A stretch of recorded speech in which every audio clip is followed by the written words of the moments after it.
video is to help you figure out what is your genetic bone type, another name for that is somatotype, and then help give you a broad understanding of what is a good weight for you.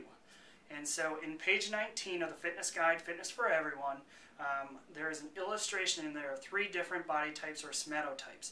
One is an individual such as myself, who if you were to look at me in this video, you'd see that I'm medium-sized shoulder structure.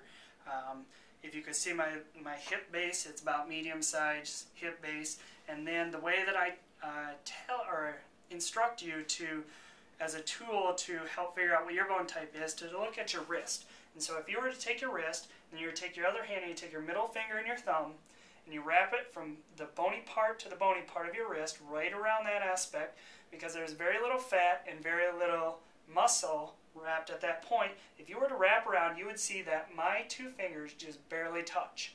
And so it gives me a good indication that I'm probably a mesomorph. Now if I were to take what I saw here and compare it in a mirror to my shoulders and to my hips, and to see if, ask myself, am I truly a medium-sized individual? And so I probably truly am a mesomorph. Mesomorphs are generally smaller in structure, a little bit more medium-sized bone. Now, and that's genetically. Now there is another size which is an endomorph. An endomorph is a little bit broader base in the shoulders, a little bit wider shoulder base, a little bit wider hip base, and it's important to know that. The other way is you take that illustration, you wrap around, and a mesomorph would have a harder time trying to get the fingers together and be a little bit farther apart, and so in relation to the bone structure.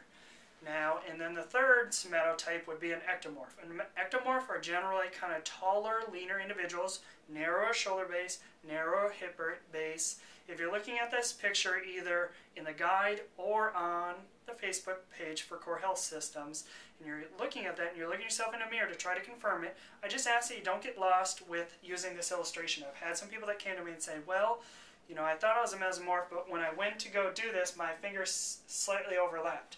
Well, you want to use this just to confirm what you're seeing in the mirror or other people are telling you. If you have a medium-sized structure, if you're shorter and a little bit more medium-sized or stout, you're probably a mesomorph, and this is just confirmation. In fact, if you lapse slightly, but you have a broader shoulder and hip base, I'd probably say you might even want to ask yourself, am I slightly underweight for my bone type? Because often we lose the weight in our peripheral extremities first.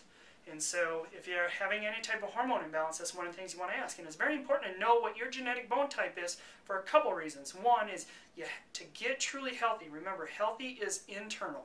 So healthy is internal, fitness is external. Fitness is more about enduring. Healthy is about internal. To truly be healthy internal, one, you got to accept yourself. I'm short, I'm going to be short. If I always try to be tall, I would never be healthy. If you're a mesomorph, you've got to accept yourself as a medium-sized person. If you're an endomorph, you've got to accept yourself as an endomorph. And my heart is burdened, especially for females, because so often I see more larger boned or medium boned gals trying to be, you know, the somatotype down. Endomorphs trying to be at least mesomorphs or mesomorphs. It's really about the mesos and endos, the medium to larger boned individuals trying to be ectomorphs, because ectomorphs generally are longer, leaner, and in my opinion, based on what I observe, often are leaner and don't carry as much body fat. And I do have a theory that possibly that's genetically they're not as predisposed. Genetically they're not as predisposed to holding weight, like maybe a mesomorph or an endomorph might be. That just might not be their genetic trait, where ours is a little bit different. And so we got to stop comparing ourselves to ectomorphs to truly be happy. And I think in our culture we put too much weight, pun intended, on weight. And so think about what is my bone type, and then try to find healthy proportions. All right, I wish you the best.